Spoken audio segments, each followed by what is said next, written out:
good theme song. Aloha, and welcome to Betty's Real Estate Corner, brought to you by Caldwell Banker, Sakamoto Properties. We don't have Roy here in the studio today, but we have Elizabeth Quail back here, ready to do another period on the radio. Should be fun today. Non-stop talking, imagine that. Imagine, and we just had a great mini breakfast at 62 Market. Yes. Unbelievably good. It was really, really great. We had to gobble too fast. That was the only problem, but we did it. You hadn't tried the bubble waffle. No, the bubble waffle. Once you tried the bubble waffle, you'll never go back. No, you'll never go back. Go there for a bubble waffle. Never seen it before, and hopefully I'll see it again. Their food is great. It was so fun. It was really, really good. It was really great. And we had, obviously, Danny Couch, start the show for us with I Love Hawaii. And he is one of the greatest all-time entertainers in Hawaii. And love him. He's really been, someone that we kind of know, and he's been wonderful. So it is an interesting period. So today, we're not sure what we're talking about. We probably want to bypass what's going on in West Maui, which is where both of us live, with the water issue, because there's nothing that we can do to change that at the moment. I think we'll talk a little bit about the tournament getting moved, which is a nightmare on Maui. And they say $50 million will be lost, because of the tournament not coming here. And frankly, I'm really afraid that it will never come back, because you get something like this and you have it. And when you get to this point and it's taken away, I think it's going to be very difficult, because it's harder to come to Maui. Everything is harder to get to Maui. And they've spent a lot of years figuring out how to get everything here, how to make it all work, having the people that will come and do it. Peter Rolfing is one of the people that every year works the tournament, and the huge, I can't even think of exactly what he does, but it's mammoth in making it work. Mark Rolfing has been involved forever. No, Peter does. They bring everything that comes to the tournament. He makes that side of it happen. Oh, my stars. Peter is amazing. And Mark, is running in a way, and he isn't totally running it, but he may as well be. And I know he cares so much right now about what's happening. Oh. My husband, Roy Sakamoto, has been totally involved and represents the owners of both of the golf courses, the Bay Course and the Plantation. And this is, right now, they've closed both courses early before they had to because of the lack of water, and trying to move all of the water to the Plantation and not water for the moment the Bay Course. But at least that's what I think they were partially doing. And it's hopefully in the long run will help. But now they have definitely are looking for another place for the tournament this year, and they are saying they're going to keep doing it, so we'll see what happens.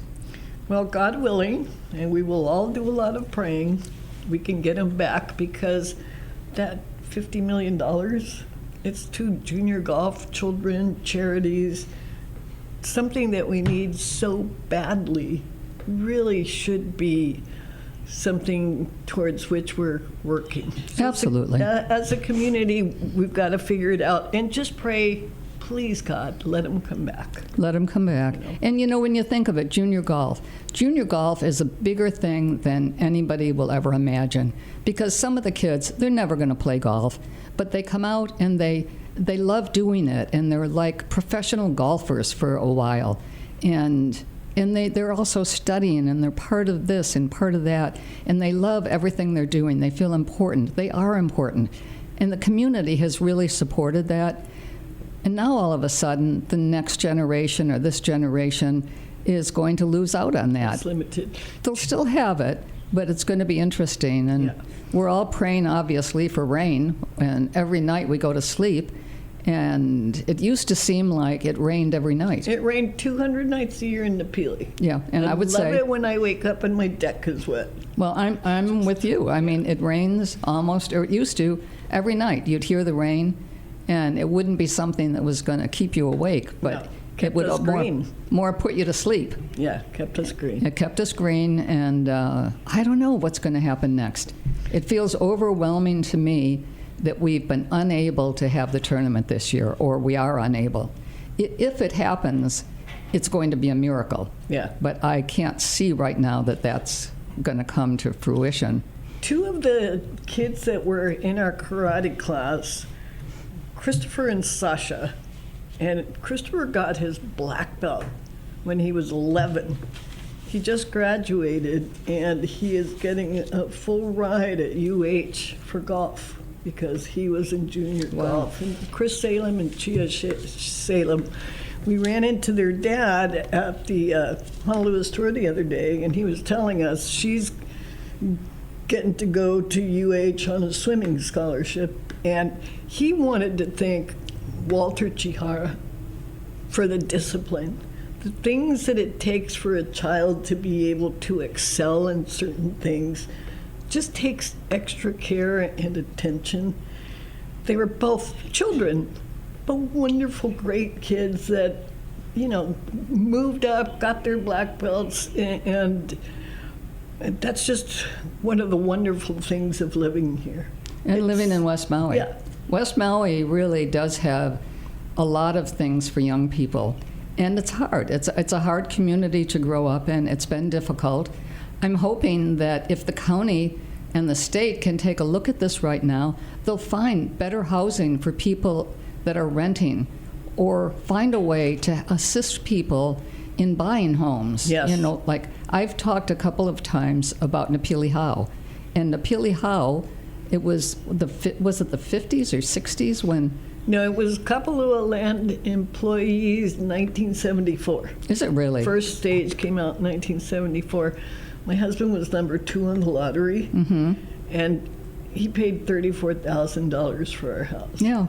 You know, originally. And what we could sold be it and better? we bought it back, which is fine. And the point is, we could never replace what we have without spending over $1 million.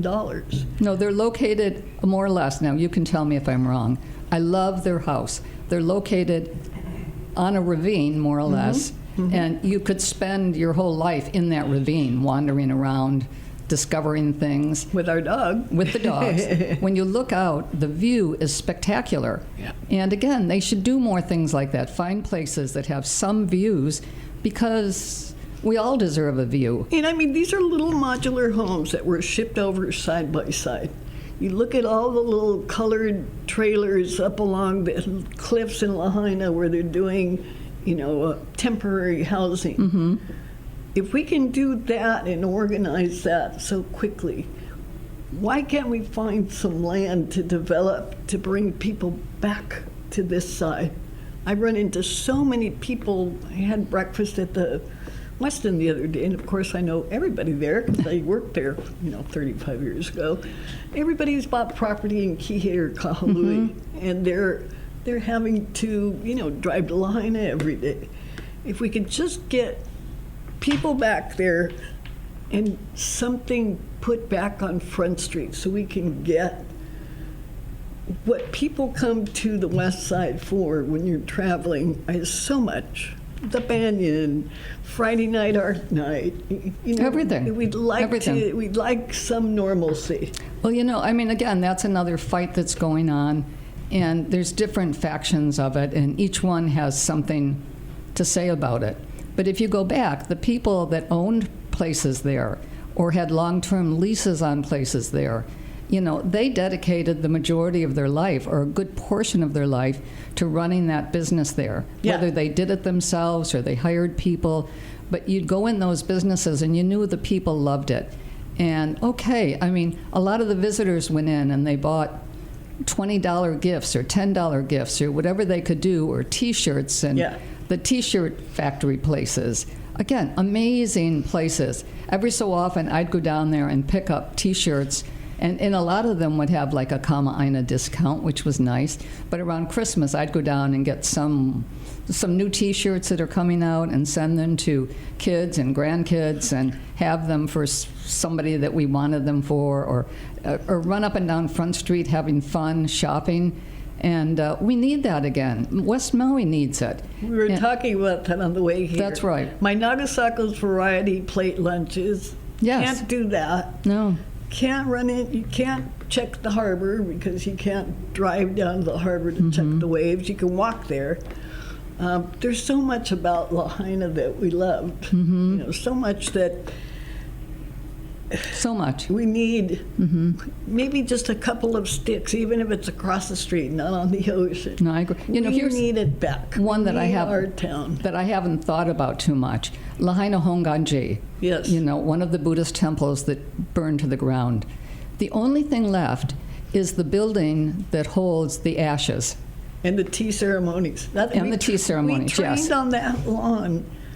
4 of the kids, their dad was the monk there, and when the Civic Center was done, we would train in the summertime on that lawn. They're amazing there. They And were it's- amazing. I mean, it's just one of those places that's erased. But now it is. It's erased. And now they are.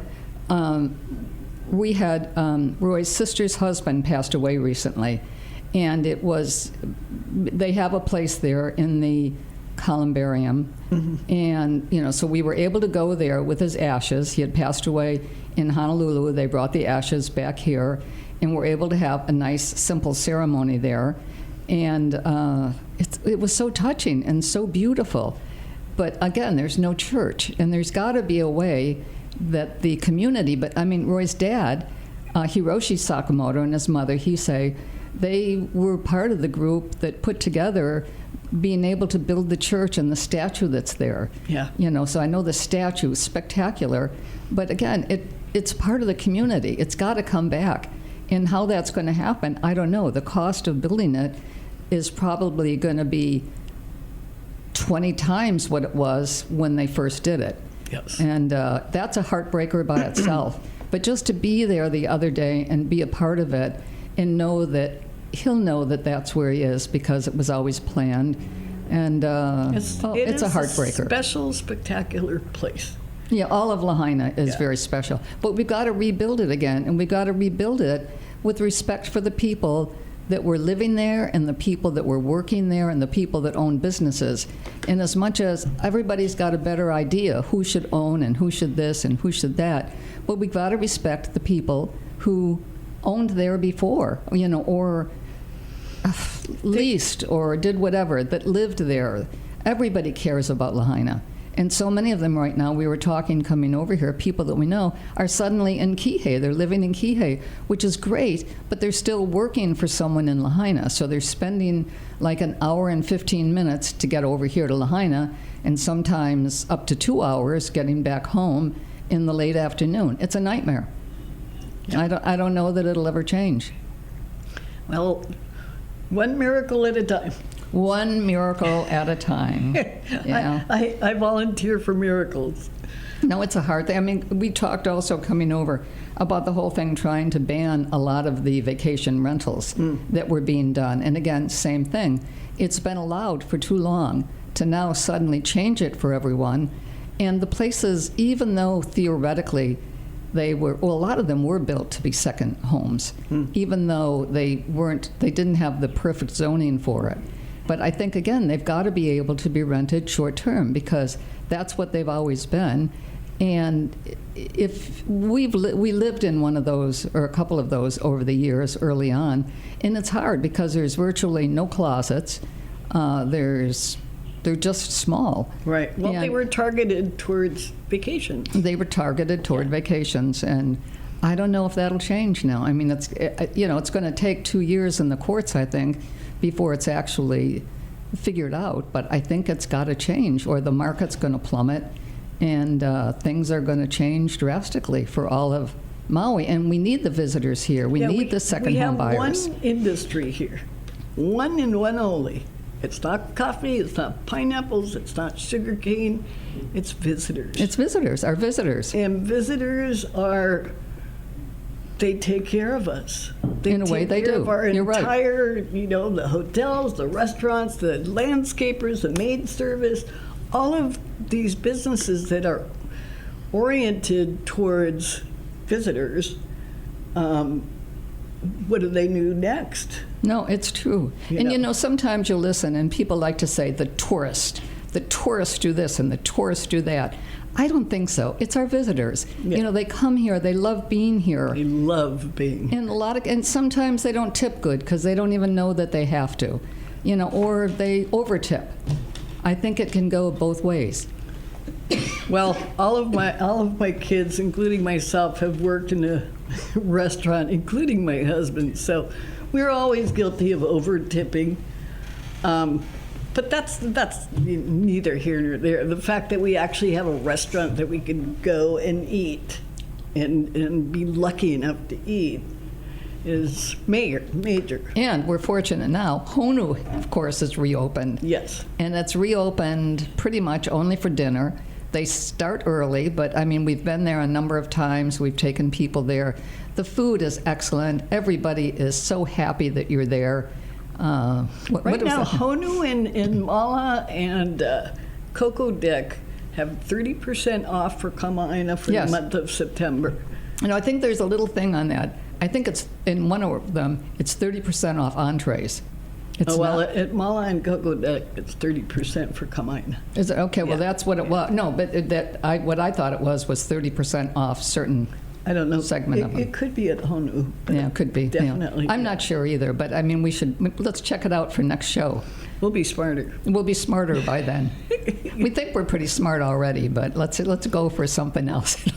It'll amuse people more. Let's talk about something that is very pro resident. Okay. I just took a fantastic listing with my grandson Jake Pike, my little superstar. Napili Hau Villages. Mm-hmm. Those were built in 1997. They have 2-bedroom, 1-bath, and 2-bedroom, 1.5-bath floor plans in there. There's 75 units total. They've just painted it. It's the unit that we have listed is Unit 6, Building 6, 202, listed at $590,000. You have great peekaboo views from the bedrooms and the landing. Totally renovated, freshly painted, new appliances. Maintenance fee is $475 a month. So that You think they're going to be able to hold that $475 a month? Everybody's complaining about how the insurance has gone up so much. The maintenance fees there is $475 a month versus $1,000. the 2 piece. bedrooms Yeah. at the Mahana that's $10,000 a month. Yeah, well, that's a whole other story. We're yeah. talking affordable housing in Napili, in a place where you're surrounded by very high-end properties. So the fact that you have something affordable, including our house across the street in Napili Hau, we need more of that. We Absolutely. need more of that on the west And side. they should be able to do it. Yeah. I mean, I think that our mayor, our governor, really should take a long, hard look right now at what's going on and consider that when these were built, it was the same thing. We needed housing. And I think everybody's forgetting that. We need housing for people that are working here. We need houses for people that want to retire here. And I don't mean retire to multi-million-dollar homes. Yeah. There's people that have come here every year all their life and eventually want to be able to live here, but they've rented smaller places and they've moved around the island. They've been in Kihei, they've been up country, and they've been in Lahaina, and Lahaina's where they want to be. Yeah. There's got to be a way that we end up with more Napili Hau homes like you have, and she has the most spectacular home. It really is. It's easy to be in. The view is great. The animals love it. And she does have a number of animals in that house. And I'm talking about the dogs and the cats. This is a Crosby, Stills, and Nash house. We have 1 dog and 7 cats, okay? Yeah. And the cats are happy. Yeah, 4 feral cats were forced on us. So we have 7 cats. But again, it's, they were little side-by-side modular homes that got shipped here. It was a question of clearing the lots, putting in the infrastructure, and rocking and rolling. We have so many temporary buildings up above Lahaina where fire victims are living. We ought to be able to do something Similar to that. That makes sense. And that's what the county should, I think, look for. There's got to be a way that there's land available that they can build Napili Hau 3. Yeah. Because, or something called that. Maybe it can be Kahana Hau. It could be almost anything. Well, it's Napili, Hale Noho, and Honokiana. Those are the three. Okay. Yeah, and those were built 10 years apart. Okay, well, it's been a lot of years now. Yeah. So we need Yes. 3 of them to be built to catch up. But everybody deserves to be able to have a place they can afford to live and work in West Maui. Yes. People can't be required to drive as far as Kihei or Wailuku, and there's no place else. I mean, it's not like you can go the other way because you're going to pass Kapalua and the road is very dangerous, and nobody should be on that road all the time. Not at night. Not at night. Yeah. We're barely in the daytime. And we're spoiled. My biggest thing was we'd go to Wai'ehu and Costco once a week, and my post office was down in Lahaina next to Longi's by Nagasako's, Which also burned. which is all, it's evaporated. It's gone. And I think we need familiarity and the sense of family the Ohana is so strong. I mean, you run into people that are on the other side of the island, and all they want to do is come home. Mm-hmm. Absolutely. You're not only using the road, spending more time on gas, and risking your life. Every time you're on the road going an hour one way or an hour the other way, there is a risk involved. Absolutely. And you're not with your family. No. You're missing out on very, very valuable time with your family, with your children, with your in-laws, with your grandparents. I mean, there's a lot of extended families here, and nobody should be spending all their time trying to get on the road. Exactly. Or we can go back to the old song, On the Road Again. Yeah. Well, in the old days when you used to have CD players in your car, you could do a class online that could talk to you, and you could learn something when you're in traffic. True, you can't quite do that anymore. I think everybody probably just pulls up YouTube or something for that. But again, we're so spoiled. Oh, I got to go 7 miles to check my mail. Please. I mean, it is a long time, and it takes a lot of time, really. Yeah. If you can't just pick up your mail in Lahaina now, and it's very hard to get mail ever delivered to your home. I mean, they do at Kapalua, but it's later, I think, than our mail to our post office box. Our mail at home comes before 6.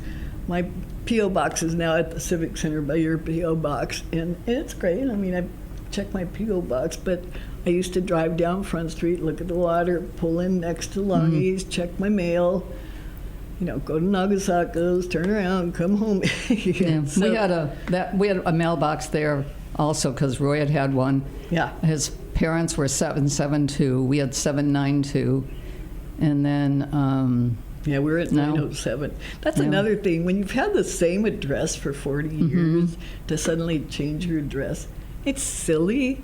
But, the name tags don't work, whatever, the labels don't work.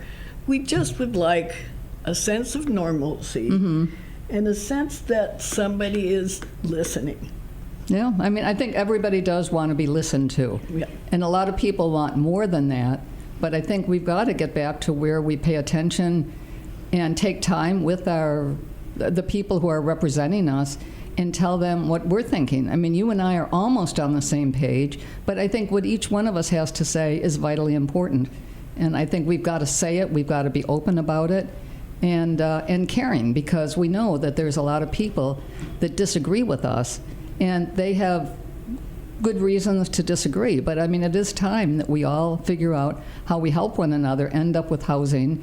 And the County of Maui, the mayor, everybody has got to figure out ways that we set up more housing so people actually have new homes. Don't you think? New homes and Lahaina back. Please and bring Lahaina back. for Rebuild us. Lahaina. Everybody deserves it. We need Lahaina rebuilt in order to reestablish our visitor population. But now we've got Danny Couch back, and Danny Couch loves Hawaii.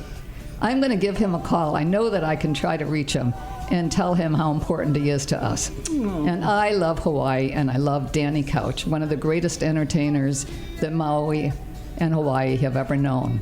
He almost did, and it's probably too late for this. Yep, I guess it is. Aloha. Aloha.